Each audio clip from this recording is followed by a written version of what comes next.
Samajwadi party leader Akhilesh Yadav ने BJP पर अपने अंदाज में निशाना साधा। लखनऊ में प्रेस कॉन्फ्रेंस से खिताब के दौरान उन्होंने मरकज के आगे डट जाने वाले, उसे झुकाने वाले किसानों की सताइश की। अखिलेश ने कहा कि किसानों को शिद्दत पसंद और दहशतगर्द कहने वाले अब किसानों के मुफाद में कानून वापस लेने का ढोंग कर रहे हैं। उन्होंने इस मौके पर अन्न संकल्प लिया। अखिलेश ने किसानों पर जुल्म ज्यादती करने वालों को हराने और हटाने का भी अहद दोहराया। किसान शहीद हुए, जान गई, आंदोलन किया, झूठे मुकदमे लगे, परवाह नहीं की और उस आंदोलन को लगातार चलाते रहे। अंततः वोट के लिए भारतीय जनता पार्टी ने तीनों किसानों के काले कानून वापस लिए। जो लोग आतंकवादी कहते थे, जो लोग मवाली कहते थे, न जाने किन शब्दों से किसानों को अपमानित करते थे, आज वो कह रहे हैं कि किसानों के हित में वो 3 कानून वापस लिए। इसलिए समाजवादी पार्टी ने तय किया है कि हम अन्न संकल्प लेते हैं कि जिन्होंने किसान पर अत्याचार और अन्याय किया है उनको हराएंगे और हटाएंगे। एमआईएम सरबराह असदुद्दीन ओवैसी का कहना है कि उनकी जमात यूपी असेंबली इंतखाबात में अपनी पूरी ताकत झोंक देगी। ओवैसी ने कहा कि उनकी पार्टी अपने कदम पीछे नहीं खींचेगी। एक प्रेस कॉन्फ्रेंस से खिताब करते हुए ओवैसी ने कहा कि पार्टी अपने उम्मीदवारों की पहली फहरिस्त जारी कर चुकी है, पहली लिस्ट जारी कर चुकी है। जल्द ही दीगर मरहलों के चुनाव के लिए भी लिस्ट जारी कर दी जाएगी। उनका कहना है कि इलेक्शन कमीशन की गाइडलाइन के तहत उनकी पार्टी तशहीरी मुहिम भी चलाएगी। सेकुलर वोट काटने के इल्जामात का सामना कर रहे असदुद्दीन ओवैसी ने इस मौके पर कहा कि नाम नेहाद सेकुलर जमातें नजरियाती और शऊरी एतबार से दिवालियापन का शिकार हो चुकी हैं। इलेक्शन जो लड़ा जाता है वो डेमोक्रेसी का एक उसूल है और उसके ऊपर लड़ा जाता है। तो डर, किसी से डरा नहीं जाता। कैंडिडेट खड़ा किए जाएंगे और जनता फैसला करेगी। हमारे पार्टी प्रेसिडेंट ने इस बात का ऐलान किया है कि हम लोग उत्तर प्रदेश के विधानसभा में 100 विधानसभा की सीट पर लड़ने की तैयारी कर रहे हैं और पहली लिस्ट हमने फर्स्ट फेज़ की जारी की है और भी कैंडिडेट्स दूसरे फेज़ के और दूसरे जितने फेज़ हैं उसके जारी किए जाएंगे और हम लोग पूरी तैयारी कर रहे हैं। पूरी तैयारी के साथ इस चुनाव में मुकाबला कर रहे हैं और जाहिर है कि इलेक्शन कमीशन के गाइडलाइंस को फॉलो करते हुए, क्योंकि फिज़िकल रैलीज़ अलाउ नहीं कर रहे हैं, तो हम लोग वर्चुअल रैलीज़ भी करेंगे और जो भी मॉडर्न टेक्नोलॉजी के जो टूल्स हमारे पास हैं उसको इस्तेमाल करेंगे इलेक्शन कमीशन के रूल्स और गाइडलाइंस को देखते हुए। सवाल ये पैदा होता है कि 2014 में, 17 में, 19 में क्यों उत्तर प्रदेश में बीजेपी जीती। मेरे सवाल का जवाब कोई नहीं दे पा रहा है। इसलिए नहीं दे पा रहा है कि सच्चाई ये है कि ये तमाम नाम नेहाद सेकुलर पार्टीज़ बीजेपी को हराने में नाकाम साबित हुई हैं और ये भी कोई नहीं बता पा रहा है कि 2019 में एमआईएम पार्टी सिर्फ 3 लोकसभा की सीट लड़ी तो बीजेपी कैसे 306 के ऊपर जीत जाती है। तो ये सब सवालात हैं। ये बौखलाहट का शिकार और फ्रस्ट्रेशन का शिकार होकर इनको अपनी शिकस्त नज़र आ रही है। इनके पास खुद आइडियोलॉजिकली और इंटेलेक्चुअली कैपेसिटी नहीं है बीजेपी को हराने की, तो इसीलिए मजलिस पर इल्ज़ाम लगाते हैं। उत्तर प्रदेश में जेडीयू अकेले चुनाव लड़ेगी। पार्टी के रियासती जिम्मेदारान की कल लखनऊ में इस सिलसिले में अहम मीटिंग होने वाली है। बात करते हैं जेडीयू के राष्ट्रीय प्रधान महासचिव और उत्तर प्रदेश के प्रभारी केसी त्यागी से। सर, उत्तर प्रदेश में आप लोग बीजेपी के साथ गठबंधन में चुनाव लड़ना चाहते थे लेकिन गठबंधन फेल हो गया, फिर क्या कारण रहा? जी, हमारी तरफ से तो आरसीपी सिंह जी निरंतर भाजपा के नेताओं से वार्ता में लगे गए थे। उनको अधिकृत भी किया गया था इस कार्य के लिए और उन्होंने अमित शाह जी से, राजनाथ सिंह जी से, नड्डा जी से और धर्मेंद्र प्रधान जी से, सभी लोगों से उन्होंने निरंतर चर्चा की, वार्ता की, लेकिन भारतीय जनता पार्टी की तरफ से कोई सकारात्मक संदेश नहीं था और उन्होंने अपने प्रेस कॉन्फ्रेंस में भी 2 पॉलिटिकल पार्टीज़ का नाम उन्होंने लिया जो उनके अलाई हैं। उसमें अपना दल और निषाद पार्टी थी, हमारी पार्टी का जिसमें जिक्र नहीं था। हमारी चुनाव की तैयारी काफ़ी लंबे समय से चल रही थी। 2017 में जब नीतीश कुमार जी यूपी के दौरे पर थे तो उनकी बड़ी बड़ी सभाएं हुई थी, लेकिन 2017 में हम चुनाव नहीं लड़े, यद्यपि हमें उसका पॉलिटिकल नुकसान अभी भी भुगतना पड़ रहा है। तो पार्टी के केंद्रीय नेतृत्व ने तय किया है कि हम उत्तर प्रदेश में अपने बलबूते पर अकेले चुनाव लड़ेंगे। उसी सिलसिले में उत्तर प्रदेश पार्टी की एक आवश्यक बैठक कल लखनऊ में होगी। ये थे जेडीयू के राष्ट्रीय प्रधान महासचिव केसी त्यागी। कैमरामैन रमेश पटनायकर के साथ रितेश, न्यूज़ 18 दिल्ली। इस बार आम आदमी पार्टी यूपी के असेंबली इंतखाबात में भी अपने उम्मीदवार उतार रही है। 2017 के पहले बल्दियाती इंतखाबात में 110 वार्डों में से 95 वार्डों में आम आदमी पार्टी ने अपने उम्मीदवार खड़े किए थे, लेकिन जीता एक भी नहीं था। इसी तरह 2019 के इंतखाबात में डॉक्टर महमूद रहमानी को आपने लोकसभा का उम्मीदवार बनाया, वो भी नहीं जीत पाए।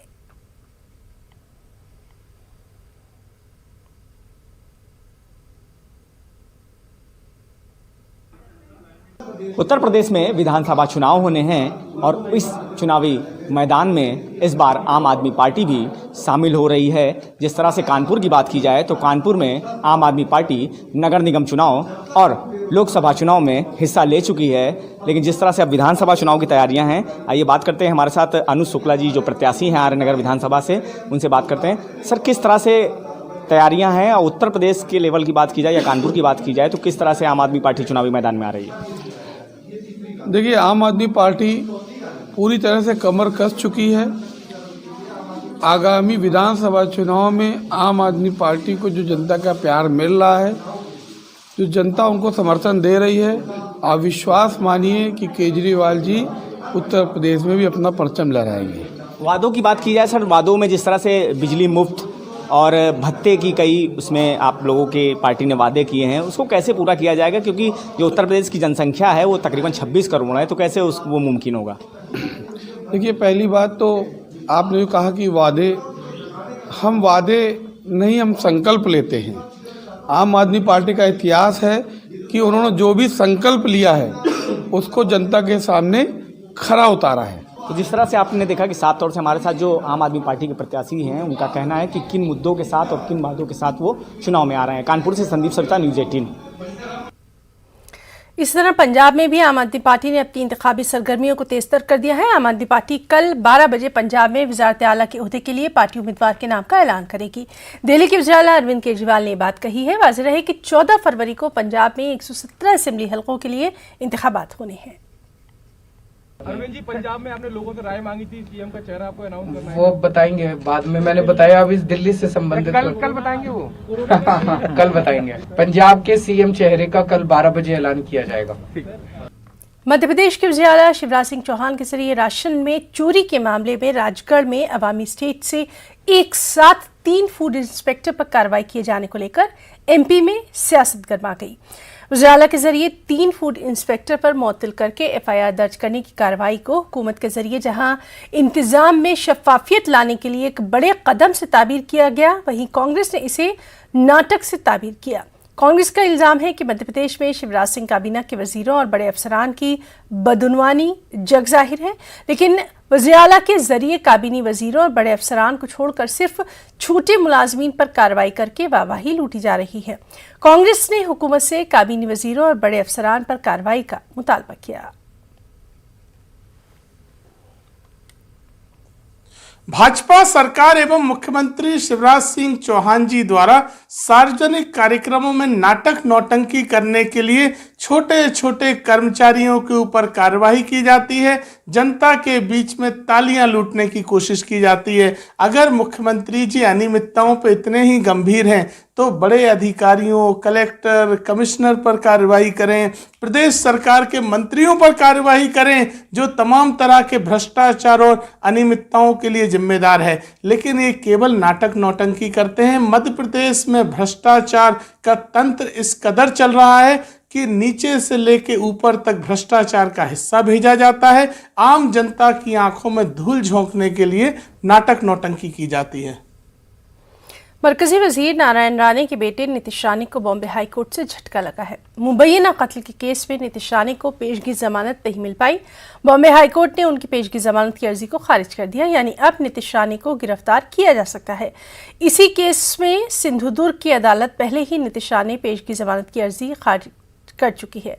गिरफ्तारी से बचने के लिए उन्होंने अदालत का दरवाजा खटखटाया था। ये मामला सिंधु दुर्ग कोऑपरेटिव बैंक चुनाव की तशहीर से जुड़ा है। तशहीरी मुहिम के दौरान शिवसेना के कारकुन की जान चली गई थी।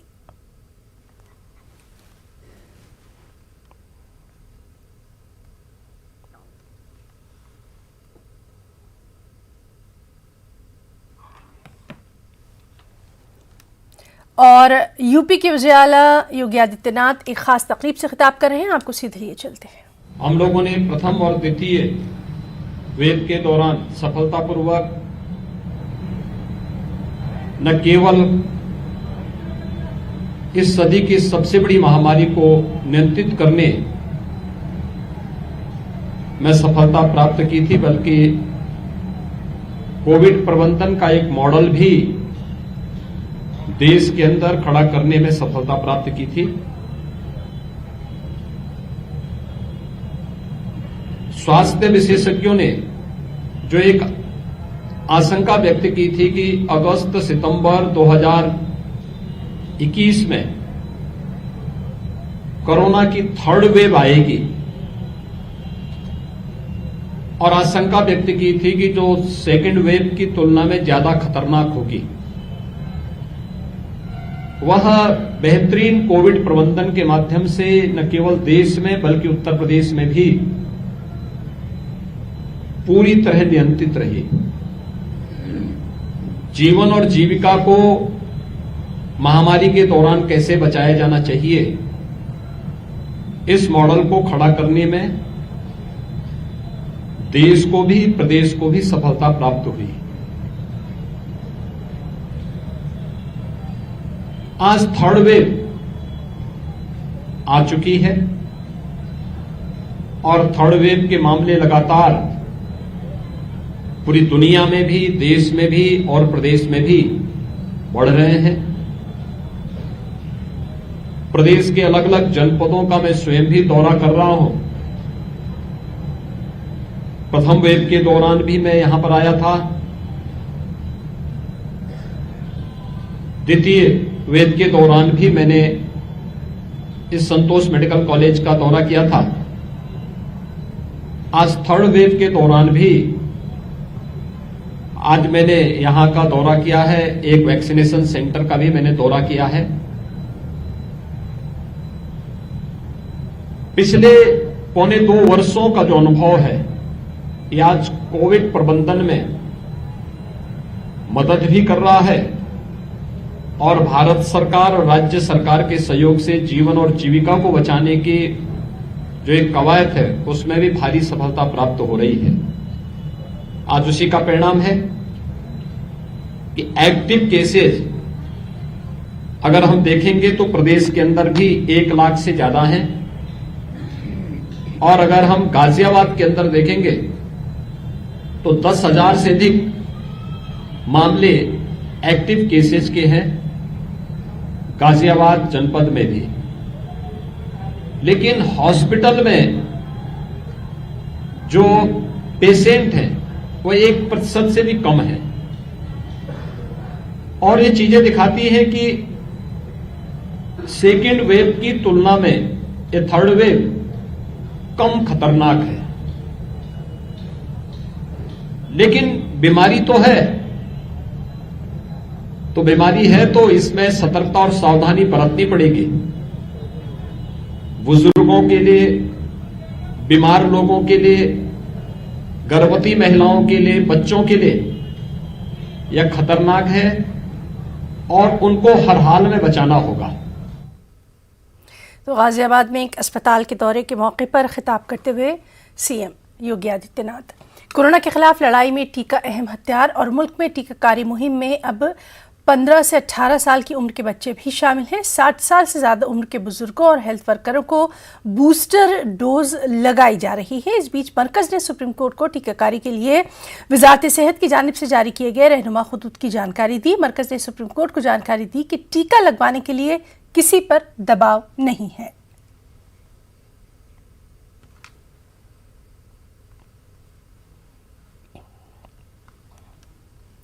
इल्जाम लगाया कि मुंबई के बाइकला में वाक़ चिड़ियाघर के बीएमसी के जरिए जारी करदा टेंडर में गड़बड़ी हुई है और इस मामले में बीएमसी कमिश्नर को उन्होंने एक खत भी लिखा है।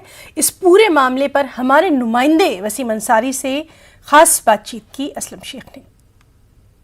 मुंबई के पालक मंत्री असलम शेख ने एक पत्र लिखा है, वो भी बीएमसी कमिश्नर को, कि कहीं ना कहीं एक बड़ा मामला है गड़बड़ी का। क्या है पूरा मामला, हमारे पास बात करने के लिए असलम जी है। सर ये बताइए कि जिस तरह से आपने पत्र लिखा इसमें कहा कि गड़बड़ी है, आप सत्ता में मंत्री भी हैं और गड़बड़ी दिखाई दे रही है, क्या लगता है कि जो अधिकारी वो सुन नहीं रहे और गड़बड़ी क्या है? ऐसा नहीं, अधिकारी सुनने नहीं, एक अभियोग का जो टेंडर निकला है वो टेंडर के अंदर जो है जो कंडीशन डाली गई है वो गलत कंडीशन डाली गई है और कंडीशन इसलिए डाली गई है कि कुछ ही कंपनी को वो टेंडर लग सके, जिसकी वजह से जो है महानगर पालिका का कम से कम 100 करोड़ से ज़्यादा नुकसान होने वाला है। अब जब ये मालूमात मेरे पास आती है तो मेरा काम है, क्योंकि मैं खुद भी टैक्स पेयर हूँ और मंत्री भी हूँ और महानगर पालिका का एक भी रुपया ज़ाया नहीं जाना चाहिए, इसलिए हमने आयुक्त को पत्र लिखा है कि इसकी मालूमात लीजिए और इस तरीके की हरकत जिस अधिकारी ने किया होगा उसके ऊपर कार्रवाई कीजिए, इसका इवैल्यूएशन करिए और सरकार का अपना महानगर पालिका का 100 करोड़ का नुकसान होता होगा तो टेंडर कैंसिल करिए और नया टेंडर मंगाइए।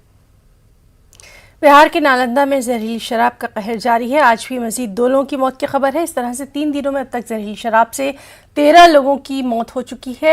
इस हवाले से छोटे पहाड़ी इलाकों में सर्च ऑपरेशन को तेज कर दिया गया है। छापे में बड़ी मिकदार में देसी शराब बरामद की गई है। अस्थावा से शराब स्मगलर को भी गिरफ्तार किया गया है।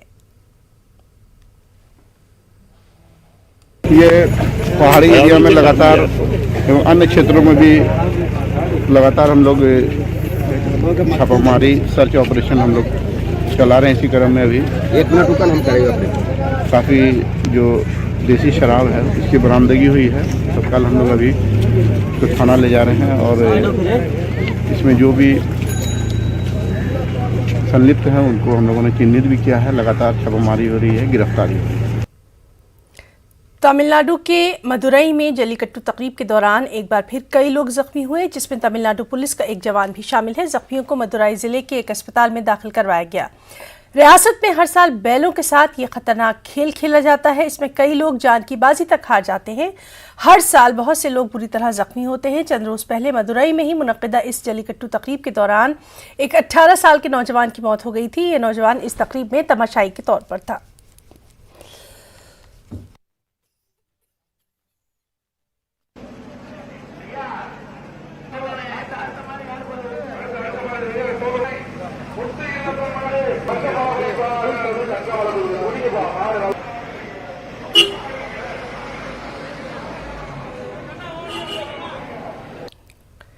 दिल्ली से खबर है, जहां दिल्ली की सड़कों पर अब इलेक्ट्रिक बसें दौड़ती दिखाई देंगी।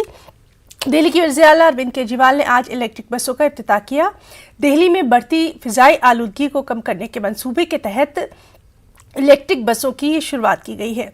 इफ्तिताही तकरीब में दिल्ली ट्रांसपोर्ट वजीर कैलाश गहलोत और दीगर अफसरान मौजूद रहे।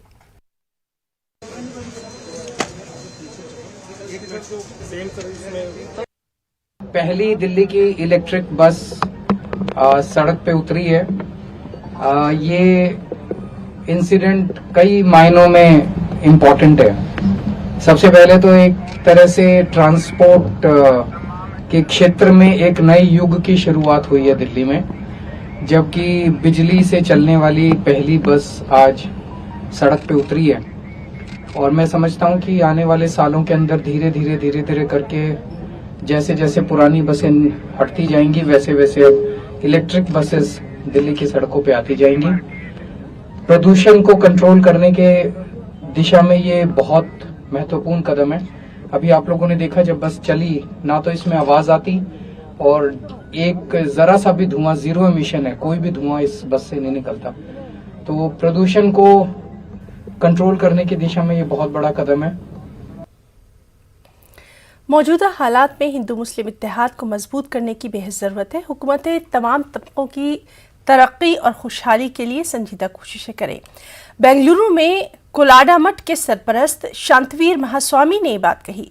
संक्रांति त्यौहार के मौके पर अखिल कर्नाटक सूफी संत तंजीम ने शांतवीर महास्वामी को तहनीत पेश की, उन्हें इस त्यौहार की मुबारकबाद दी। इस तंजीम के सदर सूफी वली बाकादरी ने कहा कि संक्रांति त्यौहार में हिंदू भाई नीम के पत्ते और गुड़ तकसीम करते हैं ताकि समाज में सच्चाई, प्यार और मोहब्बत कायम रहे।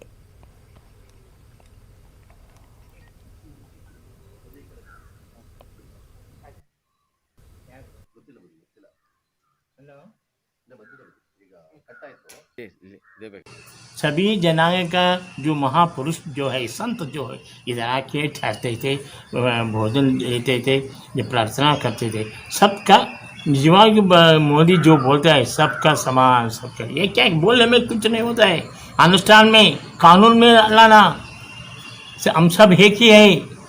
जो अभी जो राष्ट्रकवि है निज़ार अहमद का, लेकिन क्या देखा उन्हें मरने के बाद में सरकार इज्जत भी नहीं दिया। बेवकूफ़ सरकार है ये सरकार, ये राष्ट्रकवि है। हम गए थे इधर, लेकिन ये पहले इधर थे जो पढ़ने के समय इधर पढ़ा हुआ है। निज़ार अहमद इधर पढ़े के MA पास किया, बाद में राष्ट्रकवि बने। जो करीम खान जो छोड़ के आया इधर, कोई भी उनका आश्रय नहीं दिया, क्योंकि ये कन्नड़ पिक्चर बनाता है, कन्नड़ को उत्तेजन करता है करके सब लोगों ने करीम का इधर नाम आश्रय दिया, उनका किताब में आया है। इसलिए काम को अंजाम देना चाहिए। आज संक्रांति जो एक त्यौहार है, आज ये संक्रांति त्यौहार के मौके पर गुड़ और नीम के पत्ते तकसीम करते ही, नीम कड़वा होता है और गुड़ मीठा होता है। जो नीम कड़वा है वो सच्चाई है, हकीकत है, यानी कि सच कड़वा रहता है, हमेशा सच को बोलना चाहिए। और गुड़ जो मीठा होता है, इससे जो है मोहब्बत बांटना चाहिए, तमाम में इंसानियत का पैगाम देना चाहिए। मारूफ शायर, अदीब, सहाफ़ी और फिल्मी नग़्मानिगार इब्राहिम अश्क का कोरोना के सबब मुंबई के मज़ाफ़ाती इलाके मीरा रोड के एक अस्पताल में इंतकाल हो गया। 71 बरस की उम्र में उन्होंने अपनी आखिरी सांस ली। इब्राहिम अश्क ने बहैसियत शायर, अफसाना निगार, सहाफ़ी और तनकीद में अपनी कलम के खूब जौहर बिखेरे। इब्राहिम अश्क काफ़ी लंबे अरसे तक फिल्मी दुनिया से वाबस्ता रहे। उन्होंने मशहूर फिल्में जैसे कि कहो ना प्यार है, कोई मिल गया, जानशीन, एतबार समेत कई फिल्मों के मशहूर मारूफ हमेशा याद रहने वाले नग़्मे भी तहरीर किए हैं।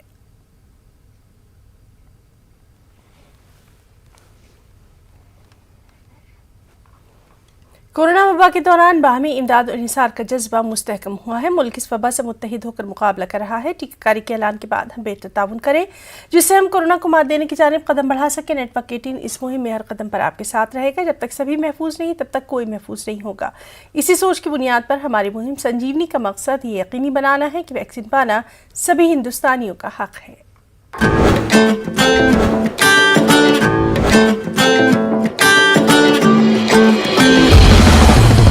टीका लगा, जरा टीका लगा।